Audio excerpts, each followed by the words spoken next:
Hello, everyone. Welcome back to the Vineyard podcast. I'm your host, Rodrigo Narado, and today I have the pleasure of interviewing Delmont Araujo. How you doing, Delmont? The pleasure's all mine, Rod. Thank you. How you doing? Everything's good, man. Living the dream, the Yeah. island dream, if you will. Yeah, for sure, for sure. I just wanted to say congratulations. I saw that a couple weeks ago. You won a reward or two. Yeah, man. What was that about? If you can let us know and explain what's going on. For sure, yeah. So the MVY Chamber, they put on it's called a perfect pitch competition. So it's very much like a Shark Tank.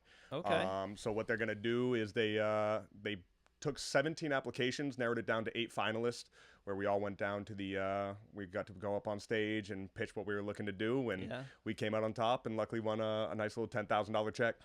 That's awesome, Not dude. too shabby. I saw your the video you posted on Instagram of you like practicing. Were you really like rehearsing that whole thing? How long were you rehearsing for? It was a good 2-3 weeks, I'd say, that I was rehearsing. I probably went through it. I tried to memorize it. Really? So I went in with every intention of memorizing, like I was actually on Shark Tank. I went to the audition, the first one, so they did like a overall little audition where you could go in and just do it in front of a couple people. And I bombed it. Really? Absolutely and utterly bombed my first go at it. So I took took that. I hate like public speaking, or just like working at community services. I have to like do events or like facilitate programs, and dude, I hate speaking. It's very difficult. It's very difficult. So luckily I got to there was a podium. I brought a piece of paper. Nice. And from there, the confidence, because I spent 2 weeks practicing, the confidence really built from there. Yeah, no, that's dope, man. Again, congratulations on that. And so, like, I saw that there was a little extension kind of that you're doing at your place over there at Aquina. Is that like a deck or something? Yeah, so we did like a little standing observation deck. It's got about a high top counter that people can lean on. We got some stools that'll be coming in shortly here. Nice. So we're gonna try to do some live events and things up there to increase the things that are going on up in the Aquina area. Yeah, man. I'm so happy for you guys. It's exciting. Oh my God, it's really exciting. You guys have come a long way. Trying, putting our best foot forward. And it's just going to grow. That's the plan. It's just going to grow, man. For sure. So I'm really, really happy Thank for you very guys. much. But man, so let's get right into it. Man, so I personally know you. We've played basketball together. We grew up together, mutual friends. But I don't really like know your story, like because I know you. There's a big Araujo community here. And so if you could touch base a little bit about that and explain your roots a little bit. You are Wampanoag as well, right? For sure. And I would love to learn a little bit more about your family and your story. So I love it. If you could just touch base on that would be great. For sure. So we do have a big family here.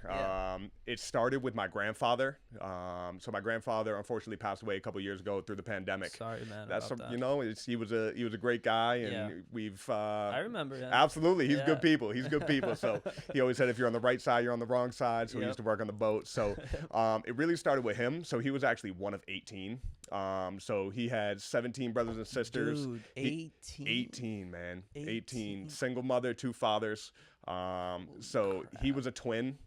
So he and his brother's still living to this day. So they both started the Araujo brothers, the septic company. They started the Araujo brothers. Okay. Exactly. All right. I didn't know that. Exactly. So it was my grandfather that started that. But yeah, so he was one of 18. So it really spread from there. Almost all the kids, one of the 18, had multiple children after that. So we really exploded.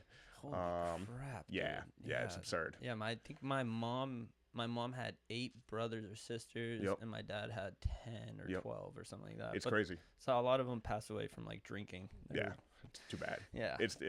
And my grandfather was actually an alcoholic growing up, and then my dad was a big part of his life. Yeah. And he wasn't a big part of my father's life. Yeah. So what he did is he became sober and he poured everything into his grandchildren. Oh, I feel like from like what I remember, like growing up, like I remember your grandpa was always like around you guys, for sure. And I think you even posted a picture a couple of days ago or weeks ago, I can't remember, but of you and him, and I think it was Diamond in the picture.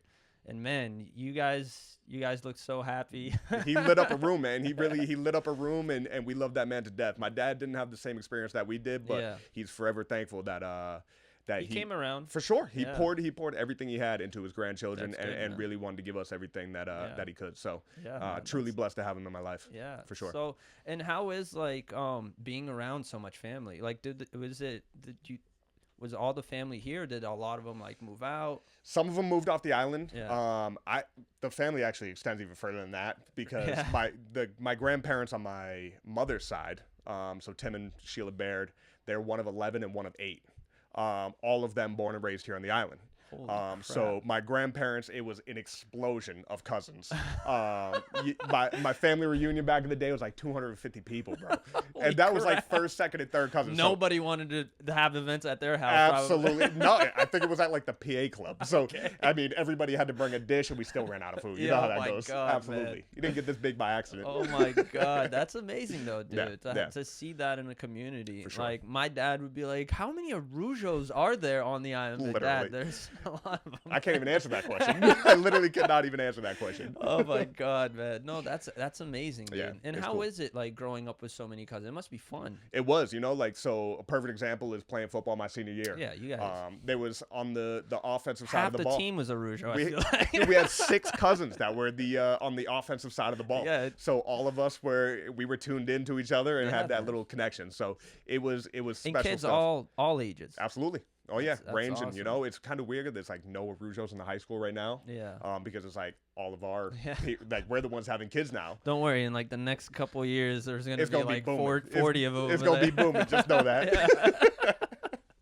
No, so it's really cool. But in high school, it's funny. It was one of those things where you go home and you're like, "Ma, can I date this person? Yeah. Are we related?" And you Yeah. gotta go through the family tree, So yeah. So that was the only little funky thing there. Damn, you would have to ask. 100%. Damn, in Brazil, I feel like they don't even ask. You're like, we're like third, right? Like that's totally fine. Like that ain't even right. Some redneck shit down there, bro. Terrible. And dude, it's funny because like the Bad Friends show, like they were looking at like what country has like the most like family marriages, you know what I mean, and like having unfortunately when you have absolutely babies with your family, the consequences of having a baby is the baby being healthy is not 100%, but Brazil was number 1, and they were like dumbfounded because like it was like, dude, that's such a big country. Right. Like you would imagine a smaller country would be number 1, but like Brazil, I was like, hey man. But everyone's so populated, right? Like there's kind of pockets of large. Yes. Yeah. And a lot of it is just like land, like people, and like farms and really small communities too. You know what I mean? It's not like the whole place is all populated, right? Like, I mean, just like this, where like my grandmother was having, or great grandmother, was having that many kids to help work. It's to survive. It's you have an 18-year-old and you have a 1-year-old. It's I think insane. she had other plans. She was like, we're gonna run this island. Absolutely. Mission not yet accomplished, but hey man, you're more than halfway there. I feel like we're working. No, that's cool, man. And how was growing up with with your family and the Wampanoag tribe? Were you guys like heavily involved with that, or if you could talk about for it sure? Yeah. bit. So being a member of the tribe is just it's special, man. It's one of those things where you're kind of baked into your own community. It's truly one of those things where it goes back to your ancestors. The things that we do, our ancestors were doing. So a perfect example is is Cranberry Day. Where we have Cranberry Day every fall, and everybody comes together, put together a big fire, awesome. Cook food, and harvest cranberries. Yeah, that's and awesome. The cranberries Here used to on be the Vineyard? yeah, up in Aquina. So there's That's a nice crazy. little protected thing right on Lobsterville Beach. Cool. And we all go down there and cook out and do all the things. And it started as a trade and a collection for our ancestors. Yeah, that's awesome. So now we continue that tradition. It's really really cool. A lot of people go like Typically, it was a big thing when I was younger. Yeah. We get to skip school. That was I feel always like cool. everything was a big deal when we were 100%, younger. 100%. Now like things aren't as big anymore, I feel like. And I feel like we have so much more responsibility. Like Cranberry, like I think about the summer as a perfect example. Yeah, right. Being an adult now is gone. It's just gone. I don't know what enjoying summer is anymore, dude. As a kid, it felt like it was a decade long. You're like, I cannot believe we're not back at school yet. Exactly. Like it's insane. So oh my God. I think it's a responsibility, but yeah. try to keep those to a low. Yeah, right. No, that's awesome though, man. Yeah. I like, we go to school here, we learn about the culture, Yep. the Wampanoag tribe, Yep. but I didn't really like know much about it, even throughout high school. I thought I would learn more about it, but I feel like the schools here don't really touch base on the roots here. For sure. As much as I think they should, Right. but so it's cool to hear these things. Right. But and you did link me up with someone from the community to talk about that. Yep. So hopefully they can come on here and talk about more about the tribe, and and hopefully I can learn more about it, and the community can learn more about it. But no, there's some super educated people out there who have really they've done the groundwork to be able to really push on and continue our traditions and culture too. Exactly, it's very important because man, they were the first ones here. Yeah. You know what I mean? Like, I mean, we've been trying to revive the language now for about a decade. So little things like that where our language was completely lost as settlers came over. Really? They weren't allowed to speak in their native tongue, and it was lost. So now we're kind of in a whole revival point where we have members of the tribe. Cool. I didn't even think about the language piece, dude. Right. Yeah. Like I've never heard anything. That's hello. Cha. Cha? Cha. Waniki suck. Natasuis Delarujo nu Tomas Nopi. There it is. Bro, don't swear at me. Come on now. What did you say? No, so that's hello. My name is Delarujo, and I'm from Nopi, which is Martha's Vineyard in Wampanoag. Nopi. Yep. Nopi. I'm going to write that down. Absolutely. So that is what the native people called Martha's Vineyard before it was called Martha's Vineyard.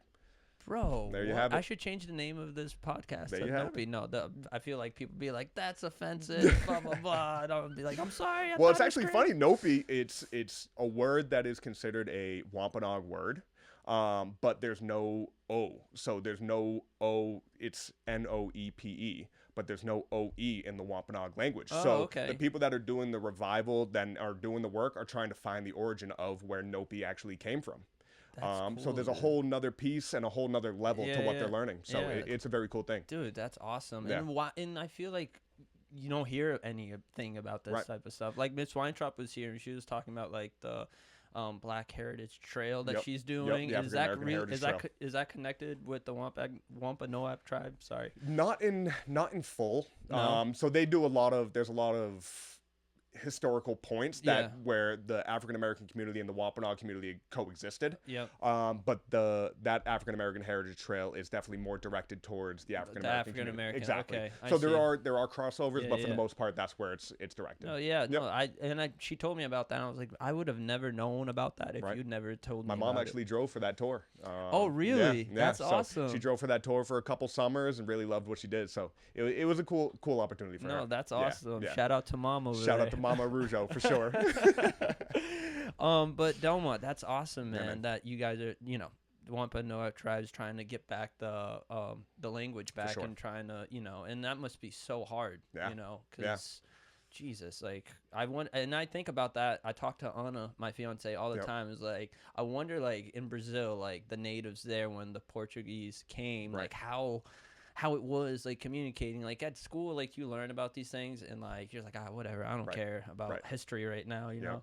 But like but as now I'm like always watching documentaries, like trying to learn these things, and like I have to watch it like 3 times because like I don't fully understand or I have questions, so I have to like stop and like rewatch everything after. The amount of information that's out there now, like our access to information is it's a daunting task. Like definitely it's hard to try to really narrow down on one topic with so much going on, especially in today's world. And I just think like it's like we should all know these type of information, not just like what happened in America, but like what happened in China or England, or you know what I mean, in Africa, or or like how the Spain took, tried to take Brazil from the Portuguese, you know what I mean, like little things. I have no history whatsoever from Brazil, so I'm learning a lot of that like with Anna for these past 3 years that we've been dating, and like I've been learning so much with her, dude. It's about crazy. And she's been learning as we go too. Absolutely. You know what I mean? And I'm in the same boat, man. Like for me, I grew up in Oak Bluff, so I didn't have the same access to the tribe and all the tribal events that took place up there. Yeah. I was a 3-sport athlete, so those types of things were very difficult for me to get to. So I didn't have the same amount of access to fields that I do now, where I can devote my time to really taking it in and being a sponge to this information. So yeah. Well, too, man, like when you're a kid, you want to be playing sports. 100%, like you're thinking 100%. About either like sports, girls, or hanging out with the boys. That's what I mean? That's it. Sports was my life, man. And that was it. Obviously, when there's events, like you want to show respect and show up, and I'm sure you and your family were involved with that. But like when you're a kid, you're not thinking much about those side of things. Well, you don't necessarily even understand the importance of that. Exactly. So as you get older, you understand why your parents bring you to those things, and you get in the circle of your immediate peers. Yeah, true. So it's really cool to see. Yeah, no, it's funny you say that, because I went to a field trip with Miss Weintraub in my junior year, and we went to this museum, and it was about like the Indians that got massacred. And like. Yeah, was it Plymouth Plantation? It must have been. No, it was in New York. Oh, this was in New York, and like and underneath that museum were like dead Indian bodies. Like there was like a graveyard basically, and I was just like, I was surprised. I was like, why haven't we learned this in school? Literally, well, like, it's happening on the island. Or watched a movie or something. Or about this, or documentary about, like, why am I learning about this just now? Literally, and it's literally happening right here in our backyard. It's because we have the Aquinnah Wampanoag. We also have the Chappaquiddick Wampanoag. Is that how you pronounce it, Wampanoag? So there's again. I've been saying Wampanoag, but that's how I grew up. Absolutely. That's how I learned it from school. So and there hasn't been anything said to me that's like, this is the appropriate way to say it. That hasn't really come up. I see. So both ways are, in my opinion, are very much okay. Because I don't want to be disrespectful. No. Like, guys, I just started my podcast. I can't get canceled. I'm like I'm smiling right now, but I'm being honest. Like, I'm sorry if I'm mispronouncing it. It's Wampanoag or Wampanoag. Yep. I don't mean any harm. So, both are accepted. Okay. For awesome, sure. So no disrespect taken. Awesome. No, but dude, on this island right now, so I worked in the electrical field for a couple years. Yeah. And one of the things that was happening with the boom of construction is they were hitting a lot of Indian burial grounds. So they would have to call in experts, and they would have to stop construction. And that really just, I mean, it's probably been happening for a long time, but it really opened my eyes to that there's so much history and rich history that's still being uncovered on our little island here. Yeah, man. It's wild. Crazy. It's wild. Crazy. And like the stone walls, dude, that you see like throughout West Tisbury, bro. Yeah. Bro. Those were property lines. Like, that's how I'm like, where are they getting all those stones? Can you believe they're still standing? That's what I mean. Like I'll like, because I helped build John Kerry's house. Okay. On what's it called? What's that place called? Seven Gates. Yeah. I think we've been there one too many Absolutely. times. I'll talk about a story later about what happened there one time, but during high school. But I was working at his house, dude, and like I would see like all these, like stone walls, and I'm like, God damn, dude, like how did they find all these? Right. And even the amount of people that were here even in that day. Exactly. To make all those the manpower it took. Right. It's incredible. And it goes to the history stuff. Like, I'm like, and that's the type of stuff I want to know. Exactly. Like, I wish like there was like a film like or something like showing like people like making these walls or something, just talking about the history, because I'm a visual learner. You know what I mean? Like, I have to be watching like a movie or documentary for me to learn. Like, if I'm gonna be in class or something to learn about this. Yeah. I don't think I'll be like, dude, get me out of here. Good night. Yeah. Hit the snooze button real quick for sure. But like when I saw them, and I would see like a couple of them like knocked on the ground, but then it'll continue. For sure. So I'm just like, damn, like that's do people even touch it if it's on the ground like that to try to make it fix it, or try to leave it? Yeah, I've definitely seen over the years that people will fix them up. Yeah. So like if a tree falls, something like that, knocks it over, it's natural causes. So yeah, you try to build it back up and keep it in its natural preservation state. It's beautiful. It is. It is. Beautiful. Like all the moss that grows on it. Like it's such a huge piece of what Up Island is. Oh yeah, man. Again, like I wonder how it was back in the day. Like if it was a very friendly thing, or if it was like territory, right? Yeah, right. Yeah, like I'm for sure there was definitely like some battles, some wars going on. Right. But and I think back in the day, don't necessarily quote me on this, but I'm pretty sure right when land was getting spread out, each individual would get they would get a home parcel, they would get a farming parcel, and like a family parcel. So you would get 3 technically lots of land. So that was kind of what people would be granted as they would get.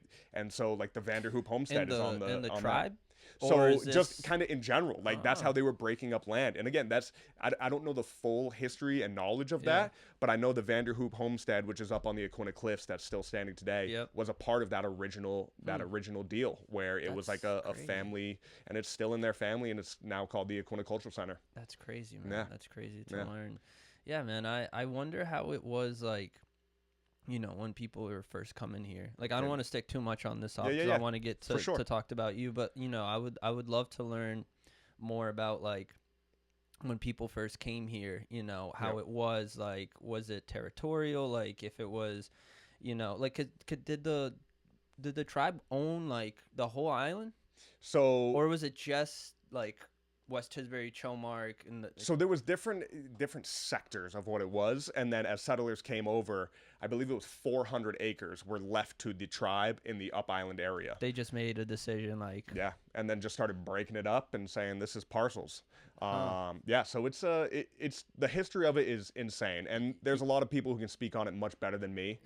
Who have done the appropriate research, have done all the things to be able to really give you the full sense. But I'm still learning as well, and I'm very interested in all of it. Yeah, man. I would love for you to have that person. For sure. I don't want to butcher her name here. I would love the person you recommended to come here and be able to give me more info, and really explain the history and talk about her, her story too. Absolutely. But yeah, dude, that's awesome, man. Really cool. And so while you were growing up here, was there a lot of competition? Because like there was a lot of kids in your family around your age. Yep. You know what I mean? And sports it's obviously very big in your family, or has been in the past. So was there a lot of competition? No. No. It was. And a lot of it was self-inflicted. I'm by nature an incredibly competitive person.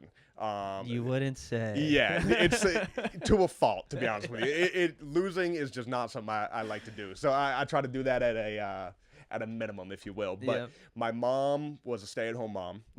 So basically through the summers, my house was day camp.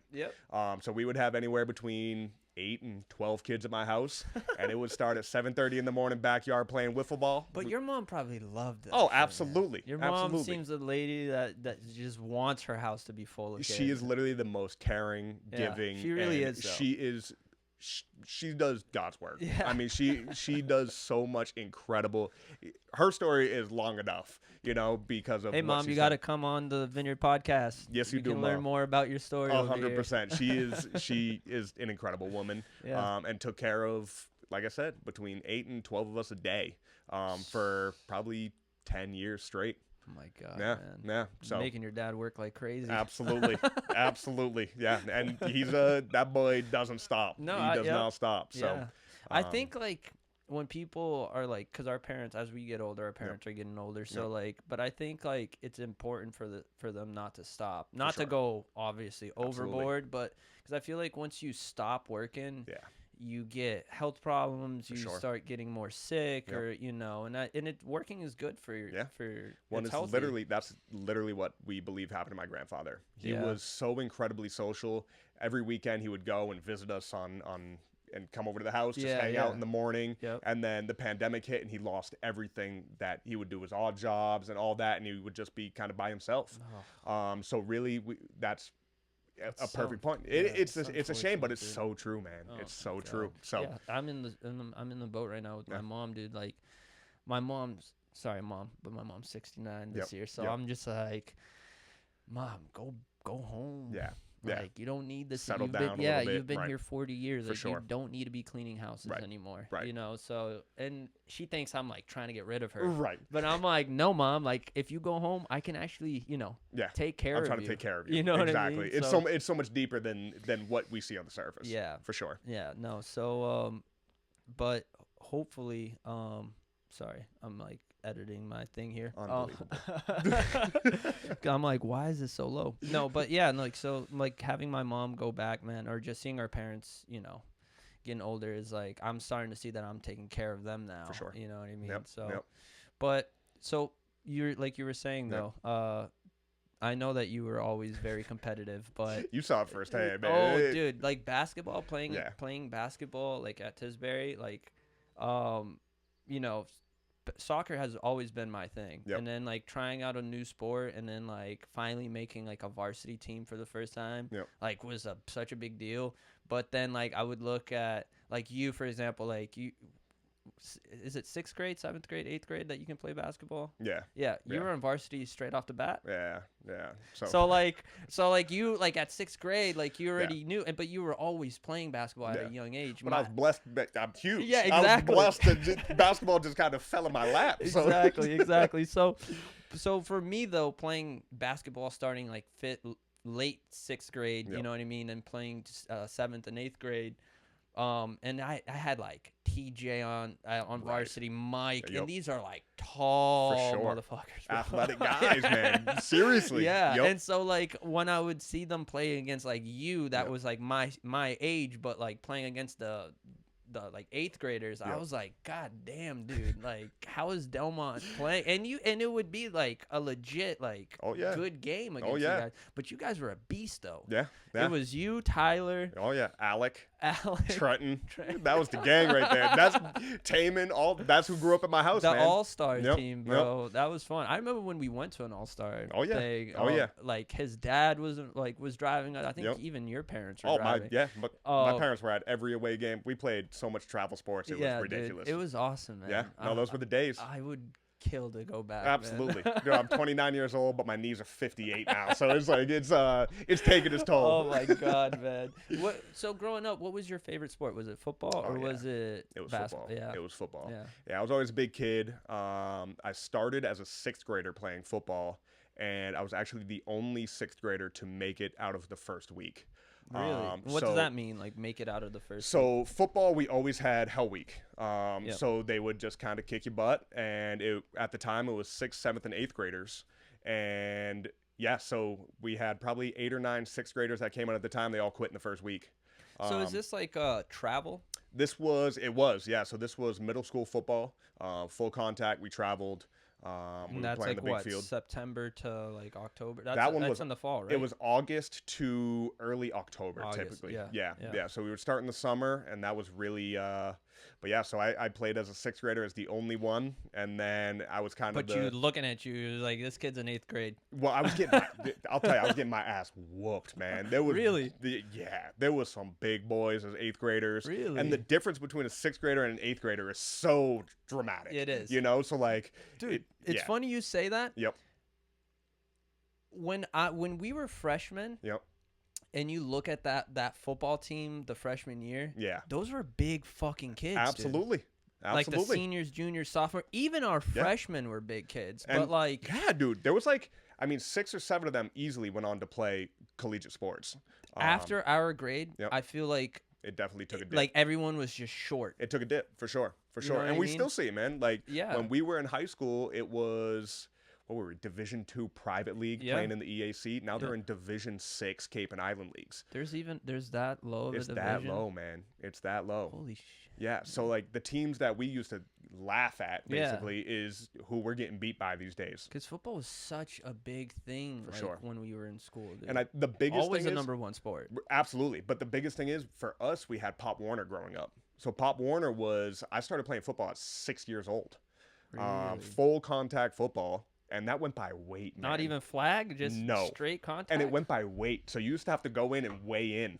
And if you were if you were too heavy, like I always was, you would get moved up to the team above you. So it didn't go by age; it went by your weight. Oh shit! So I would, from 6 years old, I was playing on one of the top teams. You know, so playing with kids that are 4 or 5 years older than me. So I've always kind of been blessed in that way. Yeah. But it that kind of probably helped you though. For sure. That probably helped 100%. You. I feel like when you're like you play either like on the younger because you're the oldest, or I don't know how to explain it, but like when sometimes you depending on your age, and yours was by the weight thing, but sometimes like if depending by like what year you were born, you can play like on the younger team and be the oldest one on that team and just kill, you know what I mean, like Merc, like literally. In a soccer, and we had them too. And then or like you play be the youngest on the older squad, but that will teach you, you know, especially at a young age.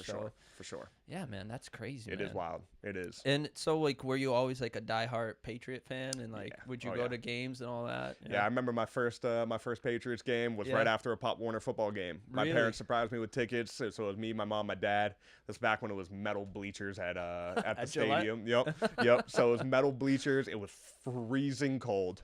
And we lost 42-7 to the Jets. Oh my God! So luckily after that, Tom Brady came in and it was right before Tom Brady. Yeah, so this was probably 98, 99, somewhere around there, and then Tom Brady came in early 2000s. I remember when Tom Brady won the Super Bowl, and dude, it was such a big deal. Chaos. Like I didn't 2001. And coming like being Brazilian, like you at home, all you would really watch was soccer and like telenovela, like the Brazilian channels. You know what I mean? So, watching like this big deal like of football, you know, I like knew what football was because you played at recess, but like I didn't really know that football was like the scale of it, so like there was teams and a championship. Like I didn't know it was just like soccer, but just a different sport. You know what I mean? No, so when I saw Tom Brady like win and all the American kids like wearing the 12 and Brady, I was like, Mom, like I feel like I need one of these shirts. My mom's like, you're not gonna get one of those shirts, son. Like, you want soccer cleats? We'll get you a soccer cleats. We can make that happen. Yeah, we can make that happen.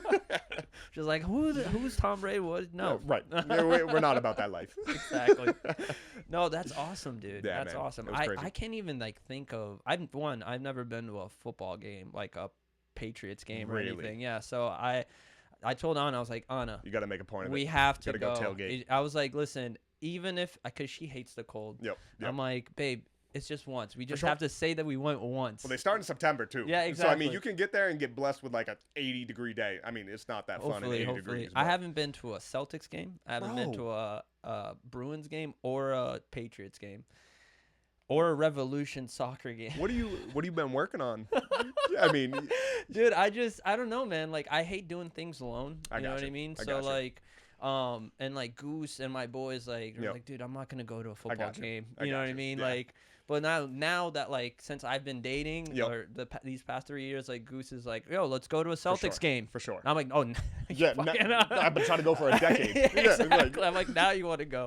Right. No, but that's awesome, dude. Yeah, so, man. And how was like growing up playing these sports? Like, what was that your dream of like trying to make the NHL? That's like any Brazilian kid's dream, trying to become a soccer player. Exactly. So from a very young age, I always said the NFL that's where I'm going. Yeah. Like there was no doubt in my mind until I became a freshman in college. That's awesome. And then I literally got there and I said, I ain't going to the NFL. What made you like? I don't want to skip all the way through your childhood, but like, just a quick question: What made you realize in college that you weren't going? Like, maybe football wasn't gonna work out.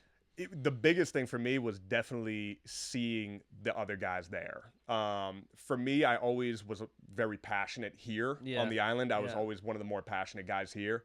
When you get to college, you fully understand what these guys do this is a living. Yeah. For me, I was very into the education.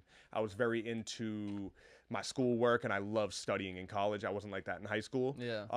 But the other guys, schoolwork, they weren't there for school. Yeah. They were there to get to the next level. And that was a big change for me. Yeah, no, sure. I can definitely relate to that because like when you graduated in 2012, John and I went to Brazil for a year, and when we came back, we got held back. So we graduated in 2013. Right. Sorry, John, I'm not trying to throw you under the bus here, but there's nothing wrong with graduating late. Pull it together, John. So when we went, and we didn't go to school there for a year, so we had to stay back, but that was my main reason. Yeah. It's like, I'm going to play soccer. For sure. But I didn't realize like how much debt I was getting myself into. You know? Literally. So like, but like all I wanted to do was play soccer. So Right. once I like at the end of my first year, I realized like it was like, dude, like I didn't get the best grades this year. So like next year I have to step my shit up. Right. Yeah, man. And like college, I came in with like 42 freshmen. And I think I graduated with 9 seniors that were left on the team. Really? So like it's not cut out for people. Where did you go to school? Southern Connecticut State University. Yeah. Yep. So New Haven, Connecticut. That's not too far away. No. Yeah. It was nice. My family could come watch me play, but I got like 6 or 7 buddies still playing in the NFL. Really? Yeah. So Dude, I mean, that's awesome. a lot of people made it. I had one guy who got real big. He bounced around. So it was a big football school. It was known to be a football school. And looking back, do you think like if I'm not saying that you didn't try, but like if you maybe like convinced yourself to like go that route, do you think you would have maybe made it? Because dude, Delmont, you're pretty good at football in school. You, Randall, I can't think. I didn't really watch a lot of football, but like you guys were like the big names for sure, you know for sure. And I mean, Randall ended up making it. I mean, he went and he played for the Packers. The Packers. Yeah, so he played for Packers. the Packers. Yeah, so he made it over there. For me, I ended up getting a pro day.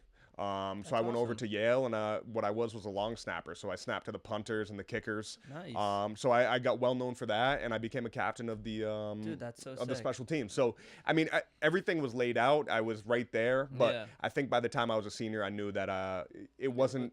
My body had already started to kind of deteriorate on me, anyways. I see. So it was more of a personal decision than anything. Yeah. Yep. Do you think you'll be involved here? Like if you have kids, or like do you have plans on? Yeah. So I mean, I being coached the involved? past 2 years. So Here I coached football. Yeah. Oh, dude, that's sick. And then coaching is dope, dude. It's awesome. It's the most rewarding thing in the world, like, for sure. And it's funny because sometimes like when you're coaching, be like, yeah, man, like back in my day, like 100%. I do it all the time. Literally last year, or not last year. I took last year off because we started the business. But the year before that, I was like showing kids how to do it. So like I'm on the line, I got smoked in the head with a helmet. Literally, my whole head was cut up, bleeding all over my face. So I literally was like, at that point, you're just gonna be like, "Let's go, boys! Come on, this is normal shit. Like back in the day, it used to be exactly. worse." I'm like licking the blood off my.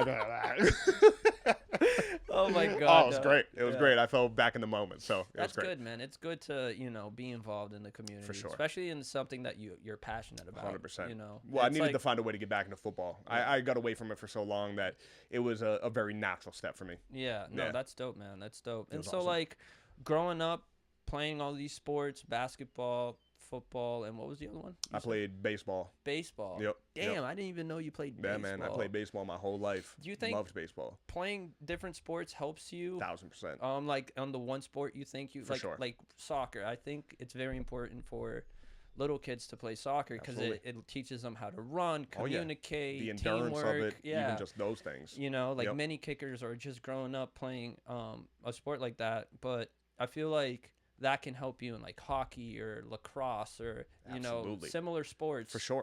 For sure. Do you think like you playing basketball and football helped you in baseball, or playing baseball helped you in other sports? They're all so relative to each other.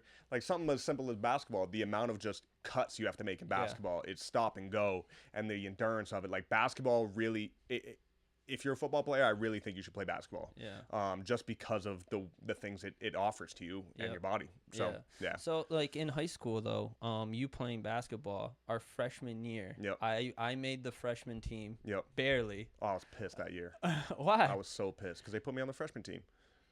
No, but you ended up going up though. Yeah, I played one game as a freshman. Yeah, I was about to say you went up. Yeah. Because like when I saw that I was on your team, I was like, at least we got like we got some good players. They put another freshman up on varsity, and that was Tim. That was Coach Tim. That was our coach. Yeah, that was fun, dude. He was a character. Man. He's still a character. That dude still calls me to this day, bro. Like I see him post some funny memes on the Facebook. He's dude. reckless. He absolutely could care reckless. less. No, he's a funny dude for sure, for sure. No, but they put another freshman on JV over me, and that had me so angry. Oh, I bet, dude. For sure. I bet. I remember our freshman team a little bit.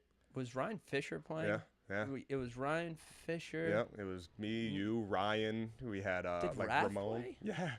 Raph played. Yep. Dude, but I stopped early that year. Okay. Because basketball's like what, December-ish? Yeah. Yeah, so like Winter sport. I played like 4 games. Yep.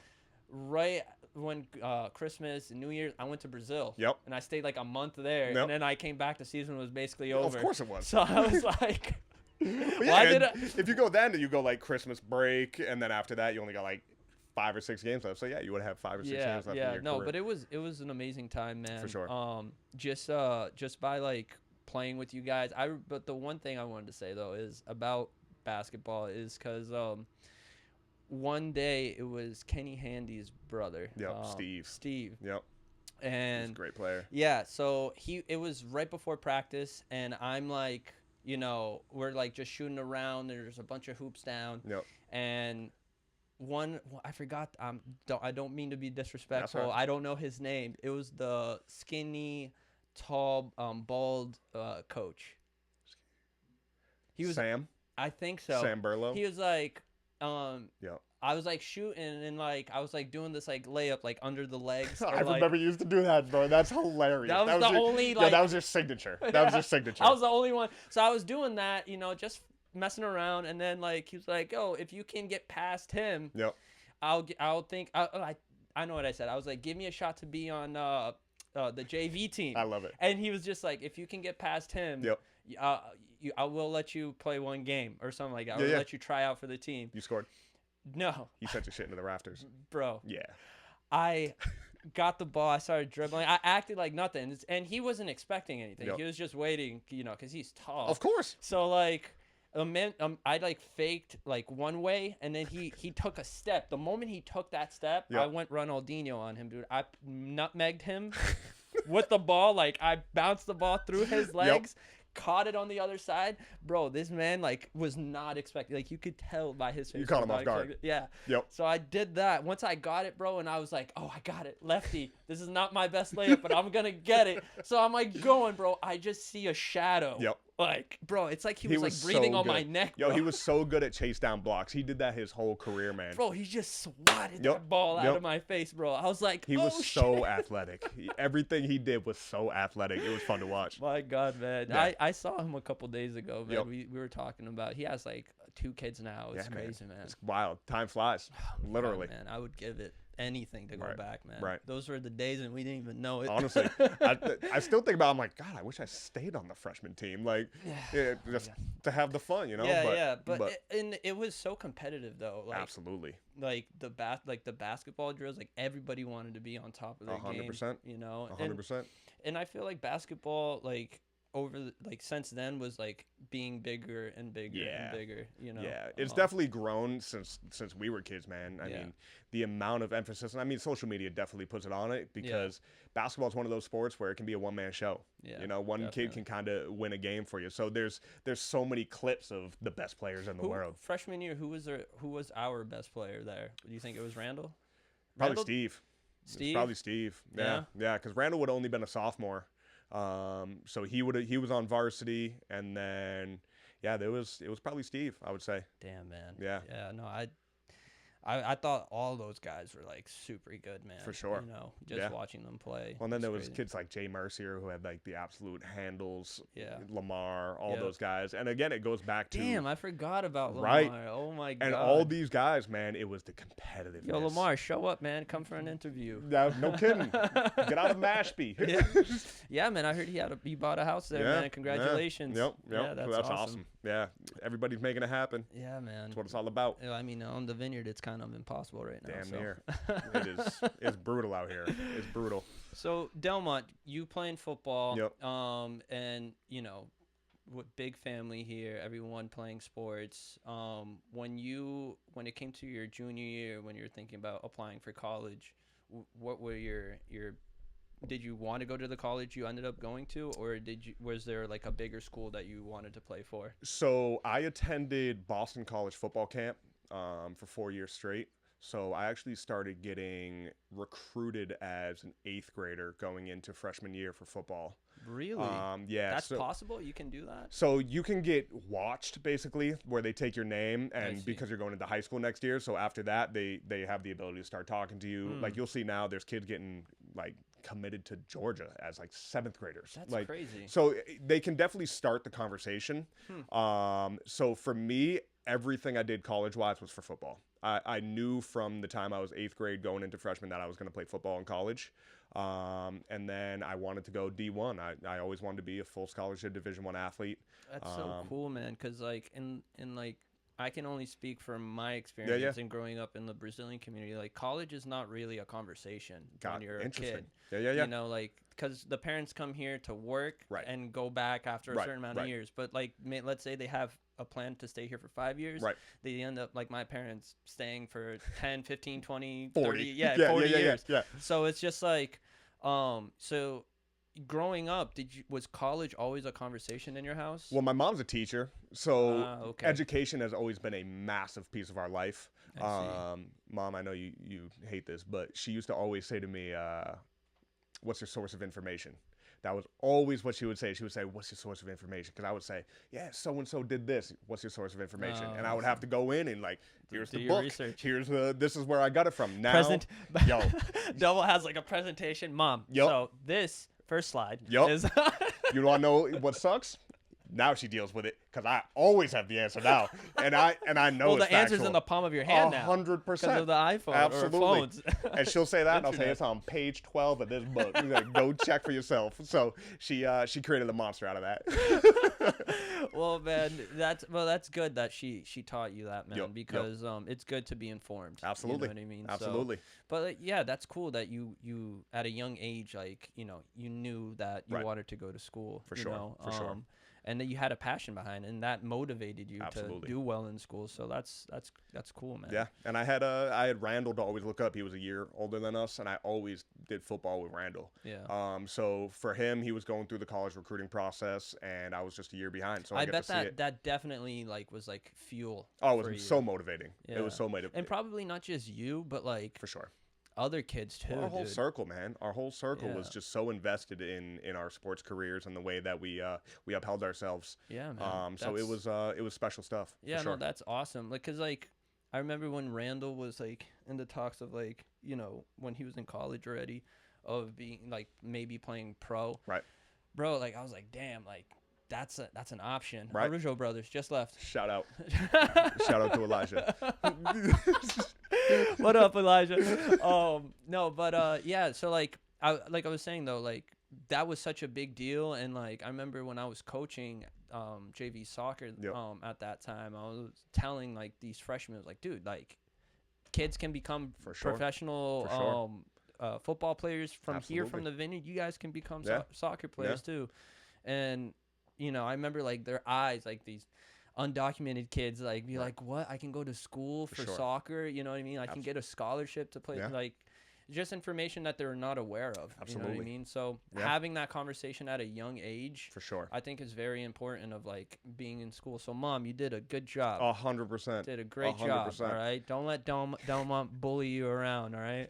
Well, it's crazy too, because it's one of the biggest things is the access we have here. Yeah. For sports, man, we don't have a lot of access to be able to play fall sports. Year-round sports. Right. No so we facility. lose that whole thing, but so all the other kids have that ability. Yeah. Where somebody like Randall and myself, we kind of had to go seek that. Yeah. But both of us made the Shriners football game, which that's the top 100 players in the entire state of Massachusetts. Dude, that's so crazy, so I mean, like you said, it's very possible, and I that's why I love coaching. Hard. That's it, man. That's it. Put in the time. For sure. And you guys definitely did. Yeah, man. You guys definitely did. Running out on the field, just him and I. Those are the days. Those are the days, man. That's awesome, man. Yep. So you doing well in school, and you decided to go to college. Yep. And then you came, like you said, you came to a point that, you saw that football was being too much for you, for your body. Was that a hard decision to leave that, even though that's your passion, kind of?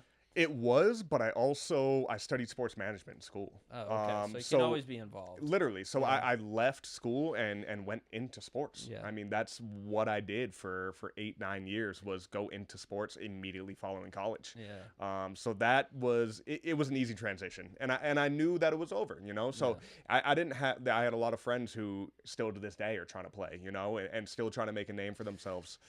Yeah, it's tough, man. And I feel so removed from it that it almost feels awkward to see like some of my friends trying to make that leap where like they're almost 30 years old. Exactly. Like the time is come and gone, you know? Yeah. So, yeah. Yeah, man, that's tough. Yeah, you know, for like sure. I think I have a friend or two that I think you might know him. He went to the OB school. Yep. All he talks and does is soccer. Yeah. Starts with an L. Most likely. Kid. Yeah. Do you know who I'm talking about? I think I do. Lin. Oh, yeah. Yeah. Then, yeah. That's what I was thinking of, too. Yeah. Yeah. Till this day. Yep. He's just like soccer this, soccer sure. that, and tryouts here. And Right. I'm just like, dude. The passion's great, but at the same time, like, it becomes dude. a level. Yeah. Like, You could go. Like, I think I'm out of the game now, dude. dude, we have friends with kids playing soccer now. Never mind, like, us still trying to make it. Like, Yeah, you know. Yeah. So, it's a funky little thing right there. For sure. How was you stayed 4 years at college, Yep. and then Yep. what was your next move from there? Did you come back to the Vineyard? Did you go to man. another place? Did When you I stay left there? here, when I left here at 18, I was never coming back. Yeah. I had no desire to come back Something went wrong. here. No kidding. No kidding. A global pandemic. Dude, that messed everyone up. 100%. That's the only reason I came back. Yeah, that's the only reason. So I after school, I went and I took an internship at Mohegan Sun. Nice. So that really jump started my my love for the Wampanoag heritage, because Mohegan Sun does everything with an intention. Yeah. That entire facility is so well versed around their Mohegan heritage, and they don't put it in your face. They just they drop it in and say, this is why we put this here. And I always loved that, and that's why I loved Mohegan Sun. So went there and became an event manager and did that for 5 years and ran large scale events. Damn, bro. Yeah. 5 years doing Yeah, man. that, Yeah, so I was an intern there, and I got promoted 5 times, I think, in 4 years. That's sick, dude. Yeah, So you and really then put in the time in for there. sure. Yeah, I became a national sales manager, which was one of the higher ranking positions in the entire casino. We had a lot of power, a lot of things that we were able to accomplish within the casino. So That's it was cool, a really cool thing. For sure. No, that's amazing, bro. And how was like working there? Like, did you think you gained like that helped you to manage your own type of business? For sure. Yeah, I mean, I really got thrown to the wolves there. That was one of the things that was the biggest thing, is that I had no experience. Right. So Martha's Vineyard doesn't prepare you for a 40,000 square foot casino. Like you not have even a 4x4, like, or literally. yeah, literally. So like that whole thing, man, like I had no real knowledge outside of what I learned in school in a textbook. So none of that really translated. So I got there and really just had to learn everything on the fly. Damn. Did anyone like kind of like help you like at all to try to like manage some of the stuff or give you advice while you're there, or did you literally have to learn like everything on I your had own? to learn a lot. I definitely had mentors, but none that were my age. I see. So which would probably be a little better, wouldn't you think? It was. Because they have experience and can, Yeah, so I was a unique circumstance where all of the other interns were like from the Connecticut area. I see. So they would drive from home into work, where I had to stay in like the tribal housing. So I was lucky to be a member of a tribe where they were like, all right, let's help this kid out. Yeah. So I lived there. Did you get the hookup? Like no rent? No, so it was dude, it was $600 rent. I was making probably that's not bad. I was making probably $1,000 a month. A month? Because I was an intern. I was making dirt. I was working for free, basically. I would literally just ask event managers, like, do you have an event this weekend? They would say, yeah. And I would say, let me work. Like, so I would go work for them for free, ride around with them, do whatever I had to be done to kind of to grow in the ranks there. And it paid off. And getting thrown to the wolves like that, I had nobody. I didn't live by myself. So wait, you were an intern for 5 years? No.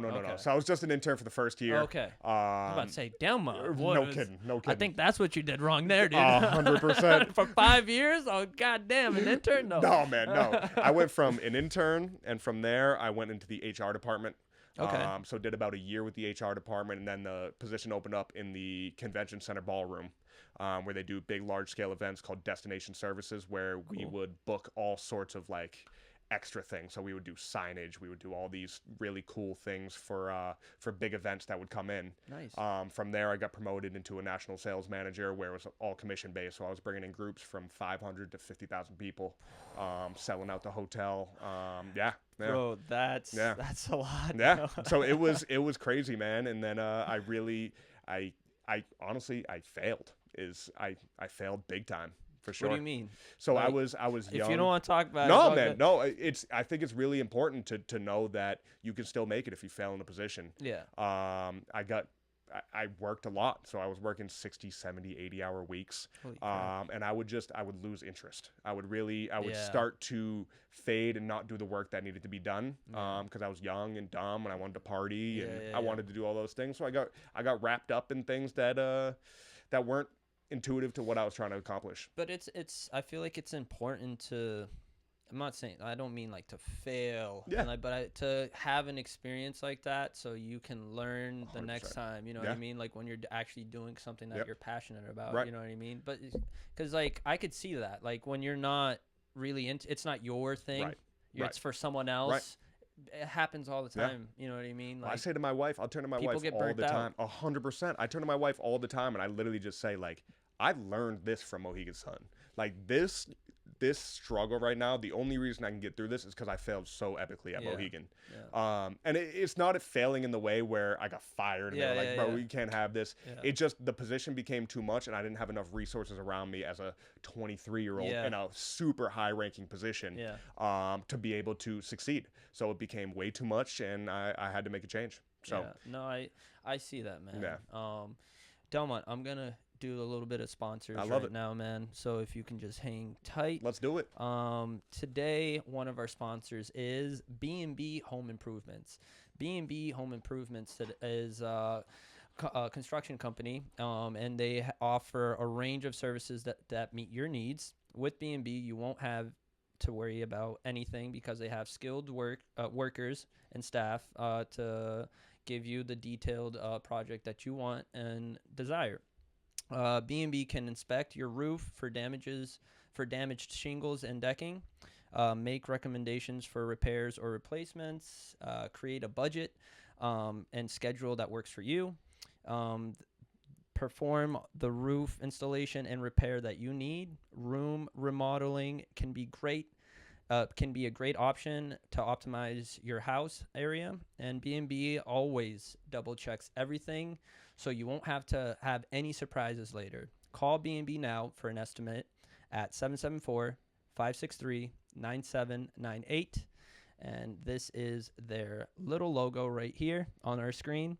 And or you can visit their website, www.bnbhomeimprovements.com, to know more about their services. And our next sponsor will be Aquila, and I'm going to pass it over to Delmont. Love it. Appreciate that. So Aquila is a small coffee and gift shop. We really focus on Native American artisans as well as local creators.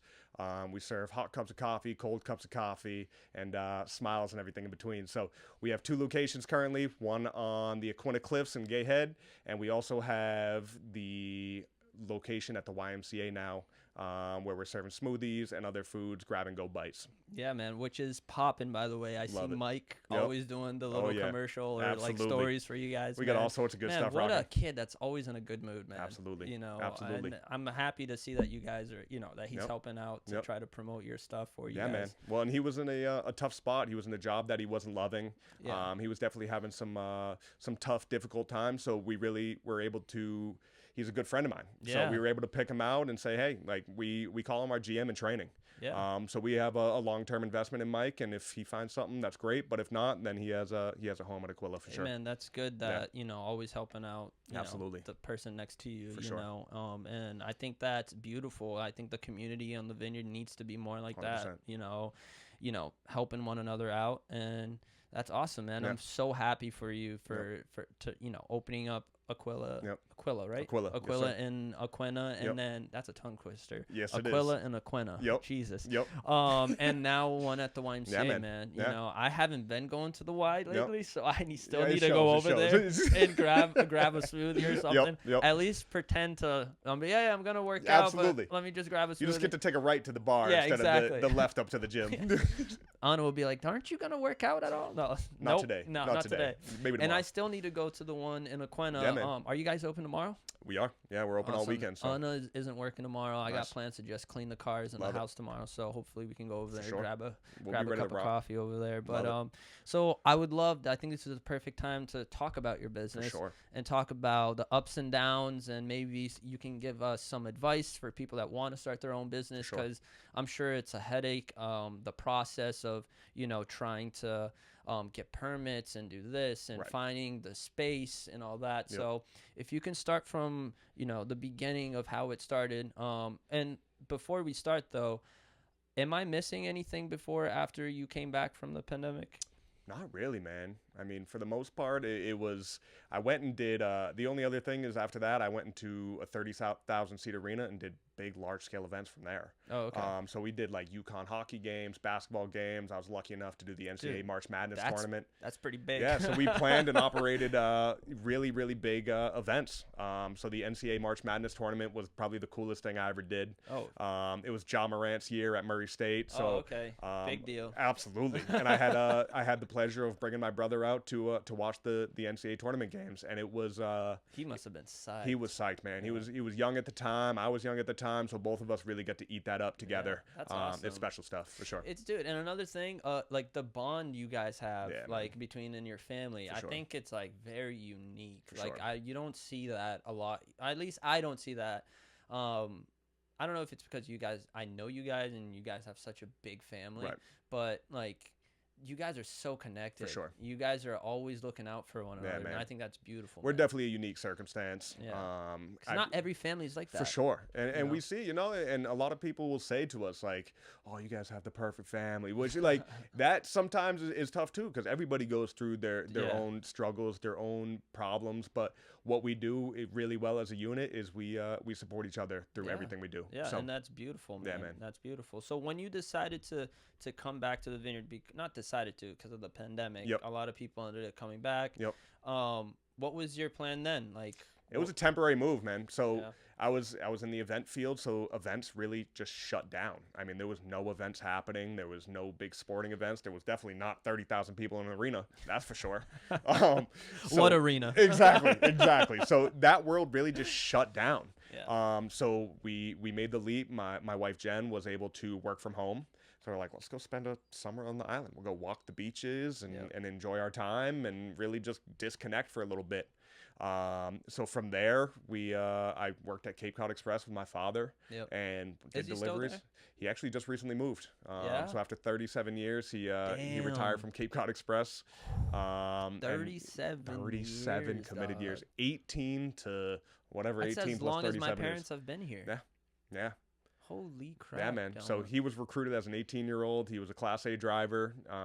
So he's run that place now. Your dad must have seen some things on this island. He's seen it change. He's seen the big houses go in. He's seen some stuff for sure. Oh my God, man. I remember like working at John Kerry's house, and he would come over to drop off some things, man. And bro, your dad can like he can wheel and deal, bro. Bro, like it's funny because like I was gonna say like anywhere he stops, it can be an hour conversation. 100%.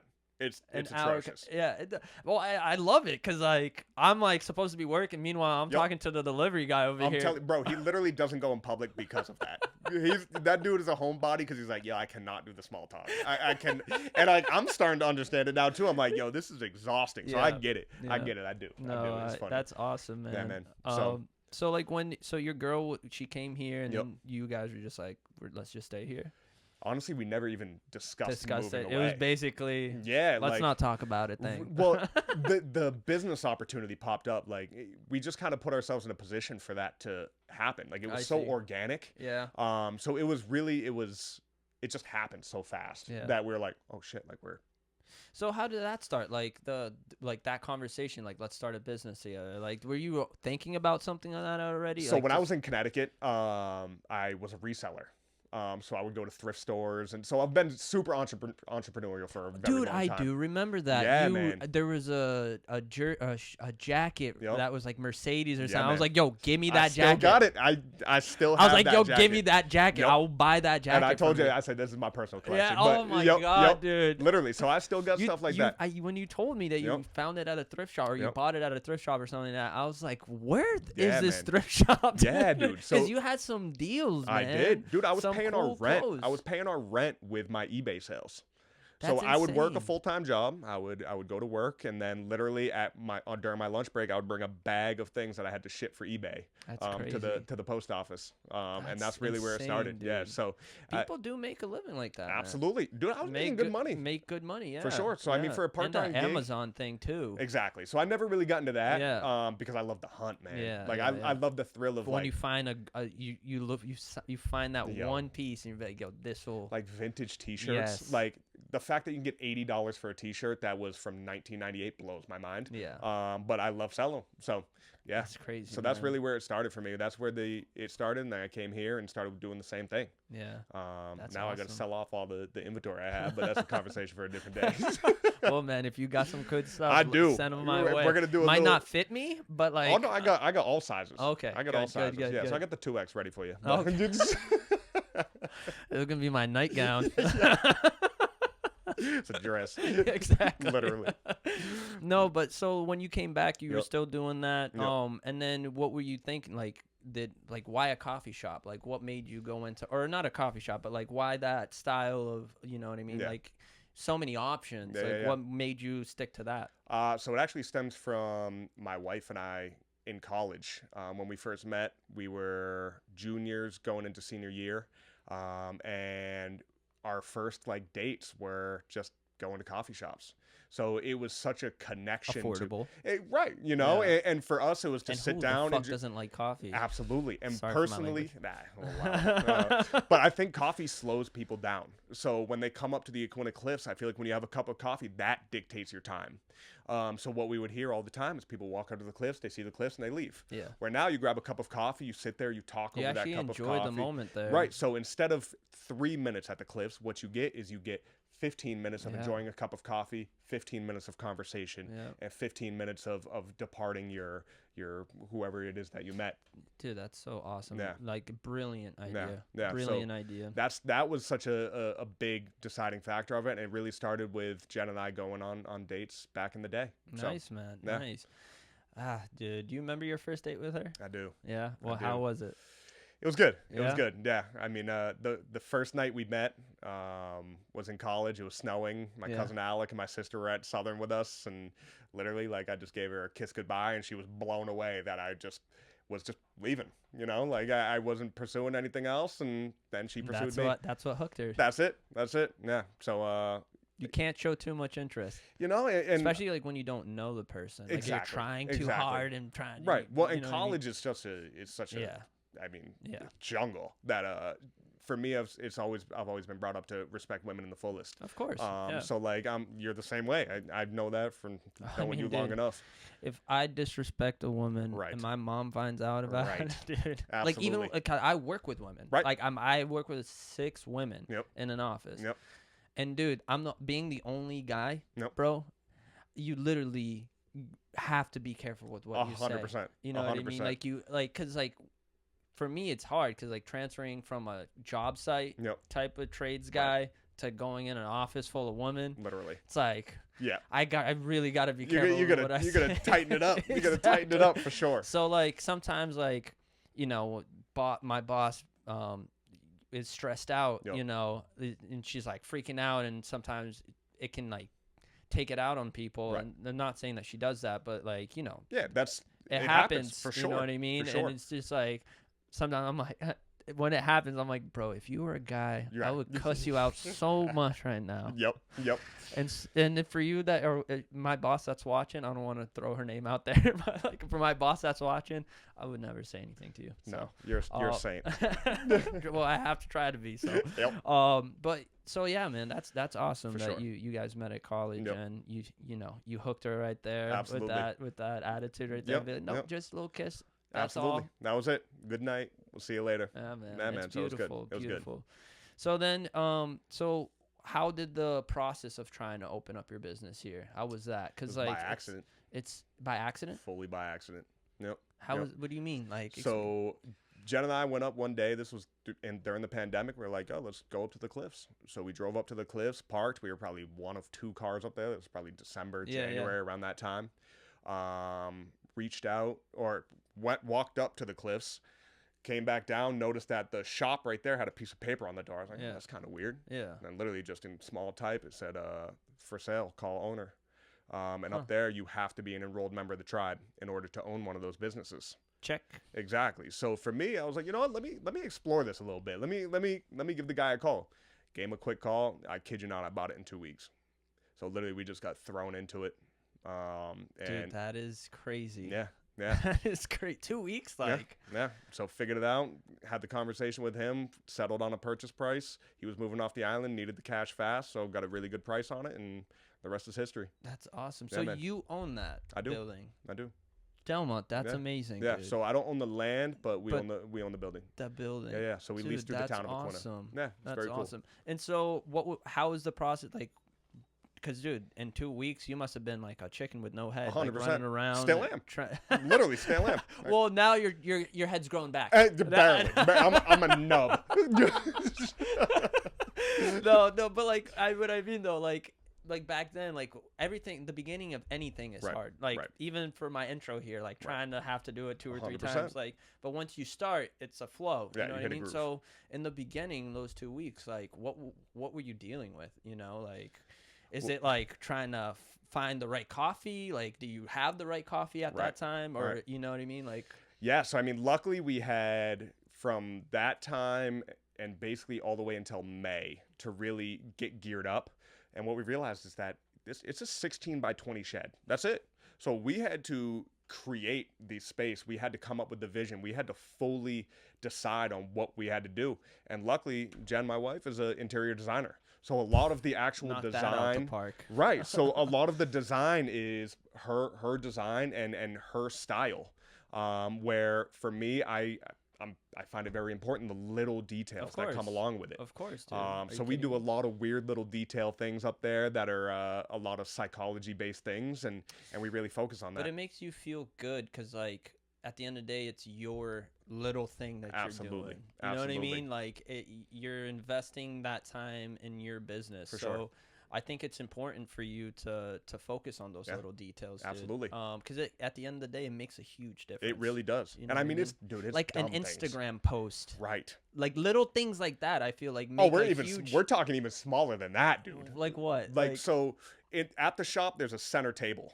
Yeah. So the center table, what it is, we have, so when you walk in the doors, on the right hand side is the counter. On the left hand side is jewelry cases. But what we want to do is create a flow. So people naturally go in a building and they go to the right. Yeah. We wanted people to see the shop. Yeah. So we took the center table and we moved it 6 inches to the right. So there was a bigger gap on the left. And you'll see, you can sit in the shop right now and every single person naturally walks to the left. So that was from a book I read, and then just really trying to understand. It's a book called Why We Buy. How our brain works. Absolutely. Dude. So there's an unbelievable little bit book. Of more space and unbelievable book called Why We Buy, and it goes crazy. through the psychology of how shops are set up and why stores do things that they do. That's so crazy, man. Yeah. So I took a lot of little things from that, and they're all implemented up there in literally a 16 by 20 shed. It's really, really cool. Well, I feel like once you go in there, it's spacious. It is. Yeah. It is. And we had to create that. Yeah. It feels way more spacious than it is. Okay. Because like once we start getting into backstock and stuff like that, it's ugly. It's ugly. So it's a tough spot. Yeah. No, that's awesome though, man. I'm glad to hear that you guys, came across that opportunity and took advantage of it. For sure, man. Like, you might have had a plan when you were in Southern Connecticut, right? Yeah. And God had a different plan 100%. for you. You know what I mean? I 100%. feel like the pandemic helped a lot of people and obviously destroyed a lot of people's families and stuff like that, and like people passed away unfortunately because of the pandemic. But I feel like a lot of people, the pandemic helped a lot of people in a way. For sure. Like in your case, absolutely. If the pandemic never happened, maybe you wouldn't even be here right now. No, man, doing this interview. My goal was to be one of the leaders at Mohegan Sun. That was always one of my my biggest dreams, was to be a top executive there. Yeah. I wanted to be the guy in the suit. You have the potential, and you could have definitely done it, man. But I definitely wasn't cut out for that life either. I was born and raised here on the Vineyard, so like I'm a small community guy that I thought was a big corporate guy, and the pandemic made me realize that that's not the case. But that's good that you got that experience. 100%. You know, that you went out there and you saw, you did good, you failed on some things, and dude, that's life. Yeah. You know what I mean? For That's sure. life. So like, but it's good to gain that highs and lows. For sure. Because like, now that you're doing your things, like, hey, I've been through this. I know what this is. Like, I know how to correct these mistakes. You know what I mean? Or not to make right. this what to avoid. Happen. Exactly. Right. Exactly. So that's awesome, dude. Yeah, that's awesome. And so, like, was the community supportive with you and helping you out here? Like, if you can talk a little bit about that, that would be. Yeah. So, I mean, we've definitely put a ton of emphasis on being community based. Yeah. So the shop is about 75, 80% local creators. Awesome. We have creators who have never been in the store before. We have creators who make 3 pieces a year. Really? And they place them in our shop just to have a place to show them off. They don't want to go do the markets. They don't want to do all the work, but we'll happily show and tell their story on their behalf. That's awesome. So we have really put a large emphasis on our community, and what we've gotten in return is better than what I could have ever imagined, because we have so many people who support everything that we're doing, and the amount of work and passion I put into this, it's so special to see it all come full circle here. Oh, dude, definitely. And that's what I love about the Vineyard, because like some people are like, will go out of their way to really help other people out, you know what I mean? And that's beautiful. I feel like it's the island's very unique. You know what I mean? Like, there isn't a community. I'm sure there is, but like, I feel like the way our community works, being very supportive, with one another. Obviously, there's people out there that they find the negative side of things and have their opinions and like plenty of those people. Yeah, plenty of them, especially here in the Vineyard. 100%. But like, there are people that come out and show support and love. You know, for sure. And dude, that's awesome. For sure. That's no, awesome. It's been incredible. What was the hardest thing for you trying to build your business with your wife? So I mean, this past winter was really, really tough, man. We're still just we're trying to dig ourselves out. So we invested a lot in the business originally. We had a really successful year, and then we opened up the YMCA this March. So really, everything we've done, everything we've made, we've reinvested into the business. My wife quit her full-time job to come on board with Aquila, and so now we're at a point where we're really hopeful for this summer to have a successful year and start seeing some of the. You guys are gonna explode. And that's the hope, man. You know, and it's not necessarily to get rich, but it's difficult to live here on the island, and to really have that come full circle we're hopeful for a solid year here. Yeah. And so, like, do you plan on like making like bigger projects in the future? Do you have like I have thinking about dreams, the future and for stuff sure. like that? For sure. One of my big things is I want to give opportunities to island people here. Yeah. And one of the things that I feel like is a miss is big business, where people have an opportunity to be a CEO or a CFO. So like, you see it across the way in construction companies and some of the bigger restaurants, but it's not. There's no big business that gives people, here is a financial stability. Through a company where you love being there. So we're trying to create a big business that really supports the island in full. I mean, we employ full-time islanders, and that is it, man. So, no, that's important. Yeah. Delmont, are we missing anything? Do you think you left something out about you or your business that you would like people to know? Because we're coming to a full circle here, my friend. We've been here for almost an hour and a half already. So, I love it. No, man, everything's been great. I think I appreciate the opportunity, and this has been I love reconnecting with you. Dude, I'm the one that has to say thank you for coming here. It's been it's an honor to have you here. You know, always respected you and your family. Your family's always given me like you know, a hug basically, and welcomed me into the family every time. Like, we're playing basketball or you just going to. Yeah, I'm not even related to you, but like, I've been to a family friend dinner, you know what I mean? Barbecue at your house, you know what I mean? And like, I felt like I was part of the family when I was there. Literally. Everyone's so welcoming. So for sure. Thank you, man, for being the way you are and who you are, and you know, and vice versa, doing big things here, and give a big hug to your dad and your mom and your family over there for me. We'll do. And hopefully I can have you back here again, and we can chat a little more, man. Keep it rocking. Awesome. Keep doing your thing, man. I appreciate you. Thank you, Delmont. For sure. Guys, thank you for watching the Vineyard Podcast. Next week we'll be posting another video. You can find me on the Vineyard PC on Instagram, or you can find us on YouTube and Spotify, The Vineyard Podcast. Thank you, guys. Have a great one.